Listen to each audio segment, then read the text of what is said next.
तो आज हम लोग डिस्कस करेंगे ऑर्गेनिक केमिस्ट्री का जेई एडवांस का 2026 का पेपर, जिसमें देखेंगे क्वेश्चंस जो है उसमें क्या क्या कॉन्सेप्ट इन्वॉल्व है और प्लस उस क्वेश्चन का लेवल क्या है। ठीक है, आंसर की तो सभी लोगों ने रिलीज कर ही दी है, लेकिन कॉन्सेप्ट और उसका लेवल। ठीक है सर, तो एक बार जैसे अपन ये वाला जो क्वेश्चन है अपना, ठीक है, इसमें एक तो ये BH3 जो रिड्यूसिंग एजेंट है, जो एसिड को रिड्यूस करता है अल्कोहल में, ये कॉन्सेप्ट पहले भी आ चुका है, पहले भी जेई एडवांस के क्वेश्चंस में आ चुका है, लेकिन ये पहली बार आया है LiBH4, है ना। तो ये पहली बार आया, लेकिन इस क्वेश्चन को थोड़ा सा इजी कर दिया, क्योंकि क्वेश्चन उन्होंने लिख दिया LiBH4 reduces an ester group to corresponding alcohol, कि भाई इसका रोल क्या है ना। तो देखो, जेई एडवांस के लोग जो है ना, जनरली ऐसी कोई चीज़ नहीं पूछते हैं जो आपको याद करनी पड़े, है ना। तो ये कोई इन्फॉर्मेटिव चीज़ है, तो उन्होंने पहले से उस क्वेश्चन में हिंट दे दिया, है ना। तो इसके बाद ये एस्टिफिकेशन होगा, यहाँ पे एस्टर बनेगा, यहाँ भी एस्टर बनेगा। इसमें एक कार्य सेंटर फिक्स है, एक नया बन रहा है, तो डायस्टीमर बनेंगे, और इसमें भी ज्योमेट्रिकल आइसोमर डायस्टीमर बन जाएंगे। तो इसमें अपने को बच्चे को एक तो स्टीरियो केमिस्ट्री आनी चाहिए, स्पायरो की, हाँ, और दूसरा एस्टिफिकेशन जो हो रहा है, एस्टिफिकेशन हो रहा है उसका पता चलना चाहिए, और ज्योमेट्रिकल कैसे होते हैं, डायस्टीमर की डेफिनेशन क्या है, ये सब पता होना चाहिए उसको। रिएक्शन और स्टीरियो केमिस्ट्री दोनों आने चाहिए, है ना। और जनरली ये एस्टिफिकेशन जो हो रहा है ना, साइक्लिक इलेक्ट्रोनाइजेशन, इस पर बहुत बार सवाल आए हैं, तो पुराने ईयर के क्वेश्चन पेपर जिसने किए हैं उनके लिए काफ़ी यूजफुल रहेगा, इसीलिए हमने इसको कौन सी कैटेगरी में रखा है, इसको इजी। चलो, इसमें पूरे रिएक्शन में इन्होंने ये जो पार्ट है ना, ये रिपीटेड है, ये प्रीवियस PYQ यानी प्रीवियस जेई एडवांस से आ चुका है, ये एग्जैक्ट सवाल है ये। यहाँ पे एक बेंजीन था, और उसके बाद उन्होंने पूरी रिएक्शन सब्जेक्टिव पैटर्न में पूछा था। तो ये बड़ा इंपॉर्टेंट है कि आप प्रीवियस ईयर के सिर्फ ऑब्जेक्टिव नहीं, सब्जेक्टिव पैटर्न क्वेश्चन भी करें। यानी जो पहले के पैटर्न में सवाल थे ना, 2000 में जो आते थे, 1-2 में जो सब्जेक्टिव क्वेश्चन थे, यानी इसके हिसाब से तो आपको लास्ट के 30 ईयर के पेपर कम से कम आपको करने चाहिए। ठीक है, और ये जो है, ये डायमराइज करके क्या बनाएगा हमारे लिए, ये बेंजीन बन जाएगा, है ना। और इसमें एक और चीज नोट करने लायक है, ये जो V2O5 है ना, V2O5 जो है, इसमें जनरली हम लोग CrO23Al2O3 यूज करते हैं, इसको मेंशन बहुत कम करते हैं। तो अब इस बार के जो नोट्स हैं, उसके अकॉर्डिंग अपने को ये V2O5 को भी बड़ा हाईलाइट करके लिखना पड़ेगा इसको। ठीक है, चलो, तो इस क्वेश्चन को हमने मॉडरेट में रखा है। फिर इसमें क्या हो रहा है, फिल्डक्राफ्ट असाइलेशन हो रहा है, फिर इंट्रामोलिकुलर रिएक्शन हो रही है, रोजनमून रिडक्शन हो रहा है, और फिर हाइड्रोजीन से क्या हो रहा है, वहाँ पे हेट्रोसाइक्लिक फॉर्मेशन हो रहा है उसमें। ठीक है ना।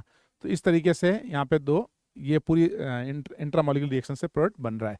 तो इसलिए बड़ा जेई एडवांस के कौन से क्वेश्चंस, सब्जेक्टिव पैटर्न के क्वेश्चंस, है ना। तो ये क्वेश्चन थोड़ा आप इजीली कर सकते थे, लेकिन इसमें बहुत सारी रिएक्शन इन्वॉल्व है, इसलिए मैंने इसको अच्छा मॉडरेट इसलिए भी रखा है कि पहले तो रिएक्शन निकालो, और उसके बाद आपको ये ऑप्शन भी चेक करने हैं। तो फिर आपको ये टॉलरेंस दे रहा है, जैसे ये एनसीईआरटी में दे रखा है, तो आपको 11th की एनसीईआरटी भी बहुत अच्छे से करनी है ना। फिर ये बाकी रिएक्शंस भी आपको करना, और ये देखो, इसका ये IUPAC पूछा है, तो ये इस साल से 2026 से ये जो एरोमेटिक की IUPAC है, बेंजीन की तो हम पढ़ाते ही हैं, लेकिन हमको नेप्थलीन, एंथ्रेसीन, फिनेंथ्रेसीन, बाइफिनाइल, है ना, स्पायरो, उनकी भी IUPAC अब पढ़ानी चाहिए। ठीक है, जनरली वो चीज़ें आए जेई में आती नहीं, अब आने लग गई है, तो अपने को इसको भी इन्वॉल्व करना है इसके अंदर। चलो, ये है हमारा सबसे जो हमें लगा कि क्वेश्चन में थोड़ा सा कंट्रोवर्शियल है। ठीक है, ठीक है, देखो कंट्रोवर्सी क्या है, देखो हमारे हिसाब से कंट्रोवर्सी है, यहाँ एक टोटल नंबर लिखा है इन्होंने, टोटल नंबर लिखा है कार्बोनिल ग्रुप। अगर आप बुक्स में देखोगे, जैसे अपने पोला ब्रूस देखी थी, पोला ब्रूस में कार्बोनिल को 2 पार्ट में डिवाइड किया है, कार्बोनिल क्लास 1 एंड क्लास 2। जैसे एक क्लास में एल्डिहाइड कीटोन है, और दूसरी क्लास में एस्टर, एनहाइड्राइड, वो सारे हैं, है ना। तो ये टोटल नंबर, अगर ये चीज नहीं लिखी हो, सिर्फ इतना लिखा हो टोटल नंबर ऑफ कार्बोनिल, तो इसका आंसर 4 होता है ना। कोई दिक्कत नहीं है, फिर यहाँ पे ये C डबल बॉन्ड हो, C डबल बॉन्ड हो, C डबल बॉन्ड हो, C डबल बॉन्ड हो, ये आंसर आएगा 4। लेकिन इन्होंने, और इसके साथ अगर इन्होंने ये लिख दिया होता सिर्फ C डबल बॉन्ड हो ऐसे, तो भी आंसर 4 रहेगा, कोई दिक्कत नहीं है ना। लेकिन क्योंकि इन्होंने फ्री वैलेंसी करके ये जो नोटेशन यूज किया है ना, ये थोड़ा सा गड़बड़ है। ये नोटेशन इसलिए गड़बड़ है, देखो आपने ये free valency alkyl group show कर दिया है ना, फ्री वैलेंसी में अल्काइल ग्रुप, तो इसका मतलब तो ये स्टैंडर्ड नोटेशन है फॉर एल्डिहाइड एंड कीटोन। ठीक है ना। तो कोई इसको ऐसे इंटरप्रेट भी कर सकता है कि total number of carbonyl group, ये नोटेशन एल्डिहाइड कीटोन का है, इसका मतलब वो एल्डिहाइड कीटोन ही काउंट करे। तो अगर वो एल्डिहाइड कीटोन ही काउंट करे तो उसका अकॉर्डिंग आंसर क्या आएगा, इसका 2 आएगा, है ना। तो इसका मतलब ये हो गया। तो मेरा जेई वालों से रिक्वेस्ट है, क्वेश्चन की लैंग्वेज को आप फिर से देखो और इसके 2 आंसर करने चाहिए, है ना, क्योंकि आपने टोटल नंबर भी लिख दिया और उधर आप कार्बोनिल वो यूज कर रहे हो, ठीक है। तो थोड़ा सा मतलब लैंग्वेज का जो है वो कंफ्यूजन है, इसलिए इसके आंसर 2 होने चाहिए। एक तो आंसर होना चाहिए 2 और होना चाहिए 4। इसको हमने इजी डाल दिया है, क्योंकि अगर जेई 2 आंसर करता है तो किसी भी बच्चे ने किसी भी टाइप से निकाला हो तो उसका आंसर करेक्ट आएगा, करेक्ट आएगा, ठीक है। चलो नेक्स्ट जो है, ये पहले acid base and followed by SN2 है, ये लीनियर बताना था, ये हाइब्रिडाइजेशन पे बेस्ड है, sp हाइब्रिडाइज लीनियर होते हैं, तो ये sp हाइब्रिडाइजेशन लीनियर होते हैं, तो उसके बेस पे आंसर 6 था इसका, और इसको इजी लिया है क्योंकि ऐसे सवाल भी जेई में बहुत बार आ चुके हैं। आपने देखा होगा तो एसिड बेस SN2 के क्वेश्चन 5-7 बार आए हैं।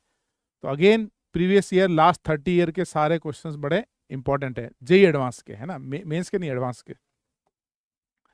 ये एल्डोल का सवाल था, ये aldol ozonolysis followed by aldol, ये किया जा सकता है, इसमें कोई दिक्कत नहीं है, ठीक है, इसका आंसर आ गया। चलो दूसरा, ये जो सवाल है इसको हमने, इसको भी मॉडरेट में रखा है, ठीक है ना, क्योंकि देखो ये जो ऑक्साइम है, ये ऑक्साइम जो बेसिकली, ये ऑक्साइम का यूज होता है, ये बैकमैन, बैकमैन, लेकिन बेसिक मीडियम में बैकमैन नहीं होता है, होगा नहीं ना बैकमैन, तो ये SNAR हो रहा है, ठीक है, ये बच्चों को समझ में आ रहा है, ठीक है। उसके बाद ये दूसरा, पहले ये क्या हो रहा है, पहले एसिटाइलेशन हो रहा है और उसके बाद ये एंटी H ग्रुप माइग्रेट करता है, तो बेसिकली वो एबनॉर्मल बैकमैन हो रहा है। तो ये बैकमैन को भी इस साल नोट्स में जो नए बच्चे पढ़ रहे हैं, जो नए अपन हम लोग जो पढ़ा रहे हैं, जो टीचर्स भी पढ़ा रहे हैं, उनको बैकमैन के साथ, नॉर्मल बैकमैन के साथ एबनॉर्मल बैकमैन भी पढ़ाना है। और बैकमैन में एक और चीज़ होती है, अगर यहाँ टसी बीटाइल हो तो बैकमैन फ्रेगमेंटेशन भी होता है, तो वो चीज़ें भी अब इनकॉर्पोरेट करनी है। इसके पहले हॉफमैन ब्रोमाइड पे क्वेश्चंस आते थे, लेकिन इस बार बैकमैन को उन्होंने ज़्यादा किया है, तो इससे साइनाइड बन जाएगा, ठीक है ना। तो इस तरीके से एंटी ग्रुप माइग्रेट करते हुए, और ये बैकमैन पे बेस था, इसलिए मैंने इसको मॉडरेट कैटेगरी में ले लिया, ओके। अच्छा, ये वाला क्वेश्चन बहुत अच्छा है, इसको मॉडरेट एंड टफ भी बोल सकते हैं अपन। बेसिकली टफ ज़्यादा बोलना चाहिए, क्योंकि अगर नेचुरल रबर का स्ट्रक्चर नहीं पता है तो नहीं कर पाएंगे इसको। हाँ, अच्छा, नेचुरल रबर 2005 के एडवांस में क्वेश्चन में आया था। उस क्वेश्चन ये था कि उसमें प्रोडक्ट बनाना था, हाँ बनाना था। इस बार उन्होंने 5 या 6 में था, तो उससे थोड़ा आगे एक्सटेंड किया उन्होंने नेचुरल रबर, क्योंकि एनसीईआरटी में भी दे रखा है ये, है ना, तो एनसीईआरटी में दे रखा है, तो नेचुरल रबर का कंप्लीट, अगर आपको नेचुरल रबर का स्ट्रक्चर पता है तो ये क्वेश्चन हाँ इजी है, थोड़ा मॉडरेट ले लेंगे हम, है ना। ओजोनलिसिस करोगे कीटोन एल्डिहाइड बन जाएगा, इंट्रामोलिकुलर एल्डोल करोगे ये बन जाएगा। तो अगेन क्या चीज इंपॉर्टेंट रही, एनसीईआरटी प्लस आपको प्रीवियस ईयर के क्वेश्चन एडवांस लेवल के, है ना। तो प्रीवियस ईयर एक एक क्वेश्चन बड़ा फायदेमंद है। अच्छा, एक चीज और नई इंट्रोड्यूस की, ये इसका नॉमेनक्लेचर, है ना। ये अभी तक एसिटल लिंकेज पे तो, ग्लाइकोसाइडिक लिंकेज पे तो बहुत बार सवाल आए हैं, ठीक है, लेकिन ये जो नॉमेनक्लेचर उन्होंने इंक्लूड किया ना, तो इस बार हमने एंथ्रेसीन का नॉमेनक्लेचर नई चीज देखी, ये पूरा नॉमेनक्लेचर सिस्टमेटिक। तो इस बार के नोट्स में जो हम लोग पढ़ाएंगे या बाकी सब ऑल इंडिया में जो भी टीचर्स पढ़ाएंगे, सबके नोट्स में एक हेडिंग होनी चाहिए, IUPAC nomenclature of carbohydrate, IUPAC nomenclature of anthracene. हाँ, ये अलग से हेडिंग लगा के बच्चों को इस बार हाईलाइट करके पढ़ाना है, ठीक है। तो ये लैक्टोज बन जाएगा, बीटा का स्ट्रक्चर निकालेंगे, रिवर्स करेंगे, तो उस पर बेस पे आंसर ये आता है, ठीक है। तो ये हर साल आता ही है, इंडस्ट्रियल प्रिपरेशन ऑफ फिनॉल, है ना। इस क्वेश्चन में एक ट्रिक ये थी कि यहाँ तो फिनॉल बन रहा है ना, अब ऐसा लगता है कि फिनॉल एक्वस NaOH है ना, क्यू को देखना पड़ेगा हाँ, ये क्यू को यहाँ से यहाँ लेके आना है। पिछले साल भी एक क्वेश्चन था, उसमें वो R नहीं दिख रहा था, वो ऐसे नीचे बना रखा था, तो बच्चों को ऐसा लगता है कि S रिएक्ट विद दिस, तो ये Q ऊपर से लेके आना है, क्योंकि आपको एसिटाइलेशन करना है, फिर यहाँ NO2 लगाना है, फिर हाइड्रोलाइज करना है, डायजोनियम बन जाएगा, कपलिंग रिएक्शन हो गया, कलर हो गया। तो फिनॉल का जो है वो ऑरेंज कलर का डाई है, वो मैंने गाना भी बना रखा है एक BDC का देखा ना और फिनॉल थैलिन डाई टेस्ट देता है। ये एनसीईआरटी के एक नोट्स आते हैं, प्रैक्टिकल नोट्स आते हैं, उसमें ये चीज़ बहुत हाईलाइट करके दी है, थैलिन डाई टेस्ट। तो ये चीज़ भी आ गई, कलर्ड कंपाउंड, बाकी मतलब कुल मिला के जेई के प्रीवियस ईयर। अच्छा, ये जो है ये अगेन कार्बोहाइड्रेट से भी क्वेश्चन आए हैं, ठीक है। तो ये कार्बोहाइड्रेट, ये एनसीईआरटी और जेई दोनों मिक्स है। मैं एनसीईआरटी बोल रहा हूँ, इसका मतलब ये नहीं कि एनसीईआरटी से डायरेक्ट आ गया है, मतलब एनसीईआरटी का नॉलेज होना चाहिए, कॉन्सेप्ट होना चाहिए, कॉन्सेप्ट होना चाहिए। अच्छा, ये जो है कैप्रोलैक्टम, ये पॉलीमर का सवाल है अपना, है ना, उसका हाइड्रोलिसिस करते हैं तो एमिनो एसिड बन जाएगा, और ये ग्लाइसिन बन रहा है, और फिर ये पॉलीपेप्टाइड बन रहा है, और कॉन्सेप्ट ये है कि इसमें से एक वाटर कम हो रहा है, एक वाटर कम हो रहा है। दो मॉलिक्यूल जुड़ेगा तो एक वाटर निकलेगा, हाँ, जैसे 1000 जुड़ेगा तो 999 मॉलिक्यूल निकल जाएगा, क्योंकि एक एसिड और एमीन से वो एमाइड बन रहा है। एमाइड बन हाँ, और फिर इसको कैलकुलेशन करनी है। हाँ, तो इस बार के क्वेश्चंस में एक चीज़ अपन और नहीं इनकॉर्पोरेट करेंगे, बच्चों को है ना थोड़ा कैलकुलेशन करके सिखाएंगे। जैसे हम लोग ये पूछते हैं direct what is the product, उसकी जगह अब हम पूछेंगे what is the molecular mass of the product, ताकि बच्चे थोड़ा कैलकुलेशन करना सीख जाए, है ना। तो ये इसको हमने टफ रखा है, क्योंकि पहले आपको रिएक्शंस करनी है, एमिनो एसिड्स बनाने हैं, फिर आपको ये कैलकुलेशन भी करनी है, फिर आपको कॉन्सेप्ट भी पता होना चाहिए कि एक वाटर कम हो रहा है ना। हाँ, मोल कॉन्सेप्ट भी है, रिएक्शन भी है, तो ये टफ की कैटेगरी में आएगा। चलो, फिर ये वाला दूसरा वाला, ये फिल्डक्राफ्ट रिएक्शन है, फिल्डक्राफ्ट, फिर ये SN2, फिर ये विलियमसन ईथर रिडक्शन BR, और फिर ये SN2। अब इसमें भी देखो, इस सवाल में क्या है कि चलो एक रिएक्शन तो हो रही है, हाँ हाँ हाँ, ये तो उसने भूमिका बनाई है, भूमिका बनाई है भाई, लोगों को लगता है ये निकाल लिया सवाल हो गया, लेकिन क्योंकि जेई एडवांस, देखो जेई एडवांस हमसे हमेशा एक कदम हमसे आगे रहता है, ये मान के चलो अपने से एक कदम वो आगे, तो अपन जब क्वेश्चन बनाते हैं तो अपन कोशिश करते हैं यही खत्म करते हैं, लेकिन एडवांस वालों ने क्या किया, उस सल्फर को आगे जोड़ दिया केरियस मेथड से, है ना। ये जेल्डाल, ये भी एनसीईआरटी में बहुत अच्छे से दे रखा है, और ये बच्चों को मैं हर साल लिखाता हूँ, केरियस जेल्डाल ये मेथड है ना। और लसाइन टेस्ट बहुत इंपॉर्टेंट है, पहले कई सालों तक लसाइन पे क्वेश्चन आया था, अब आजकल उन्होंने जेल्डाल और केरियस इस पे स्टार्ट कर दिया है, तो ये भी एनसीईआरटी में बढ़िया से दे रखा है। रिएक्शन मैकेनिज्म तो अच्छे से करी रखी है आपने। तो इस पूरे पेपर में जो नेट जो मतलब रिकमेंडेशन है वो ये है, इनके आंसर ये आएंगे इस टाइप से। इसमें सबसे इंपॉर्टेंट रिकमेंडेशन है कि आपको एक तो प्रीवियस ईयर लगाने 30 ईयर्स के,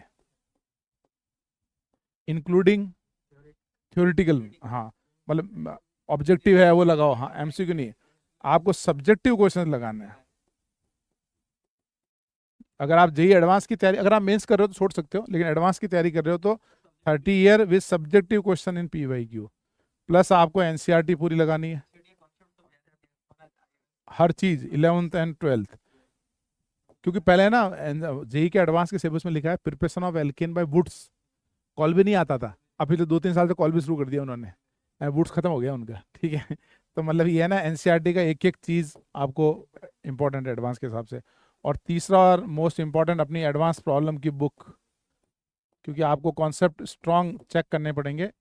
advance problem in organic chemistry जो अपनी बालाजी पब्लिकेशन की बुक है, अब वो लेवल 1 नहीं लगाना है आपको, 1-2 दोनों लगाने हैं अब, लेवल 1 प्लस लेवल 2, हाँ अब तो 3 भी आ गया ना। तो ये आपको है ना, ये सारी चीज़ आपको लगानी पड़ेगी, मतलब आप समझ रहे हो, आपको PYQ करने हैं 30 ईयर के, एनसीईआरटी करनी है, advance problem in organic chemistry bye Balaji publication वो किताब करनी है, और इसके अलावा कोचिंग का मटेरियल करना है ना। आप ये मत सोचो कि यार जेई में पूरा आपको टीचर लेवल का बनना पड़ेगा, जेई एडवांस में तो आप कोचिंग में जो भी पढ़ रहे हो, जैसे मान लीजिए आप एक्स कोचिंग में कोटा में पढ़ रहे हो, या हमारे यहाँ पढ़ रहे हो, कहीं और पढ़ रहे हो, उनका पूरा मटेरियल सॉल्व करो, है ना। पूरा मतलब वो आपको है ना, पूरी प्रैक्टिस से आपका पूरा सब्जेक्ट का नॉलेज बढ़ेगा, जितनी प्रैक्टिस करोगे ना उतना आपका बढ़िया रहेगा। क्यों सर, सही बोल रहे हो ना आप, ठीक है। तो मेरे साथ ये IIT बॉम्बे के सैनी सर हैं और हेमंत सर, तो इन्होंने ये मिलके पूरा हमने जो कंक्लूजन बनाया इनके पूरे सहयोग से बनाया है, ठीक है। तो इनका भी ये रिकमेंडेशन है कि भाई ये सब चीज़ें आपको करना चाहिए, तब आप कैपेबल बनोगे एडवांस का पेपर करने के। ये करने का मतलब ये नहीं कि सारे क्वेश्चन यूं यूं बनेंगे, क्वेश्चन बनने की कैपेबिलिटी आएगी, कैपेबिलिटी आएगी फिर आप क्वेश्चन बना पाओगे, कैसे करना है आ जाएगा। सही बात है। अब ये क्वेश्चन है, इसमें कुछ सालों पहले सब्जेक्टिव में क्वेश्चन आ चुका है, ये वाला एक आया था, डेकापेप्टाइड का आया था, उसमें यही कॉन्सेप्ट, वो पीछे जो था ना अपना एमिनो एसिड वाला, वो सवाल का कॉन्सेप्ट आ चुका है। तो इसमें ज्यादातर कॉन्सेप्ट आए हुए हैं, लेकिन उन्होंने थोड़ा कैलकुलेशन पार्ट और प्रैक्टिकल केमिस्ट्री के थोड़ा चीजें ऐड कर दी है। तो ये करने से आप एडवांस का क्वेश्चन बढ़िया से कर पाओगे, ठीक है।